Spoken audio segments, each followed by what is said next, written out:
असलियत यह भी है कि जब से हमारा मैनिफेस्टो जारी हुआ है बीजेपी में खलबली मची हुई है। बेचारों को समझ ही में नहीं आ रहा है क्या किया जाए। वैसे ही 180 पर अटके हुए हैं, शनै शनै वो अब कम होता जा रहा है। और इसीलिए मैं 1 मिनट में जरूर अपने मैनिफेस्टो का, जरूर अपने न्याय पत्र का जिक्र करना चाहती हूं कि क्यों हमें फक्र है इस पर, क्यों लोग कह रहे हैं कि एक व्यापक दृष्टिकोण है, क्यों लोग कह रहे हैं कि यही देश की तकदीर और तस्वीर बदलेगा।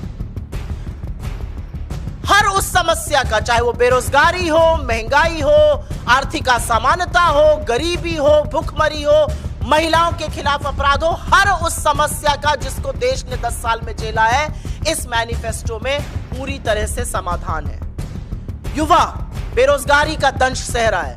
हम कहते हैं हमारी सरकार बनेगी 30 लाख सरकारी नौकरियां देंगे। हमारा कहना है कि हम अप्रेंटिसशिप स्कीम के अंतर्गत 1 साल के लिए हर ग्रेजुएट और हर डिप्लोमा धारक को 1 लाख का स्टाइपेंड देंगे। हम कहते हैं कि पेपर लीक से आपका हौसला टूटेगा नहीं, क्योंकि ऐसा सख्त कानून बनाएंगे कि आपके साथ भविष्य के खिलवाड़ करने वालों की रूह कांप जाएगी। हम कहते हैं कि 4 साल ठेके पर सेना की नौकरी नहीं चलेगी। अग्निवीर को खत्म करेंगे और पुरानी जो विधि थी उसको बहाल करेंगे। हम किसानों जिनका हौसला टूट गया, जिनको आतंकी कहा गया, जिनके ऊपर आंसू गैस के गोले छोड़े गए, जिनके रास्ते में कीलें गड़ा दी गई, हम उन किसानों को एमएसपी की कानूनी गारंटी देंगे।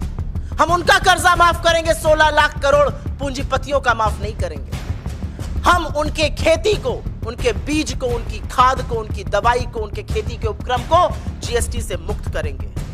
हम नारी के हाथ में संसाधन देंगे। महालक्ष्मी स्कीम के चलते हम गरीब परिवार की महिला मुखिया को 1 लाख रुपए सालाना देंगे। हम नई सरकारी नौकरियों में महिला को 50% आरक्षण देंगे। हम श्रमिकों के न्याय की बात करते हैं। हम मनरेगा, जिसने ग्रामीण भारत की तस्वीर बदल के रख दी, हम उसके मानदेय को प्रतिदिन बढ़ाकर 400 रुपए करेंगे। हम गिग वर्कर्स को सामाजिक सुरक्षा देंगे। हम 25 लाख रुपए की एक हेल्थ योजना की बात कर रहे हैं, जैसे हमने राजस्थान में चलाई, जिसके तहत इलाज, दवाई, टेस्ट सब उसमें आएगा।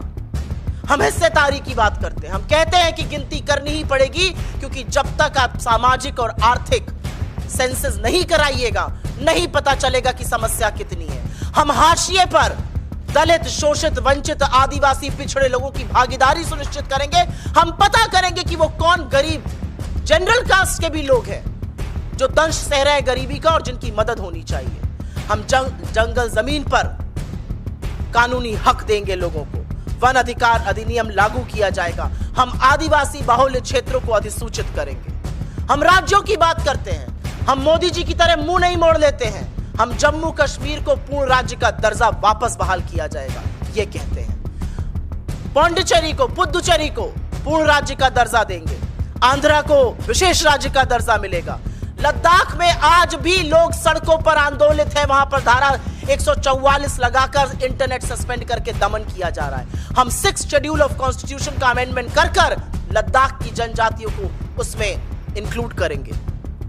हम मणिपुर की वर्तमान सरकार को बर्खास्त करेंगे और सुलह आयोग की एक नियुक्ति करेंगे। यह होता है एक व्यापक दृष्टिकोण, जहां पर युवाओं की बात हो रही है, किसानों की हो रही है, महिला की हो रही है, श्रमिकों की हो रही है, हिस्सेदारी की बात हो रही है, जहां पर देश के राज्यों की बात हो रही है। और यह कांग्रेस का वादा है और जनता जानती है। हम जब वादा करते हैं तो उसको पूरा करते हैं। यह कांग्रेस की ही सरकार थी जिसने सूचना का अधिकार, शिक्षा का अधिकार, मनरेगा, खाद्य सुरक्षा बिल जैसे बड़े बड़े कानून दिए। ये कांग्रेस की कर्नाटक, तेलंगाना और हिमाचल में चलने वाली सरकारें हैं, या हमारी राजस्थान और छत्तीसगढ़ की वो सरकारें जो अब नहीं रही।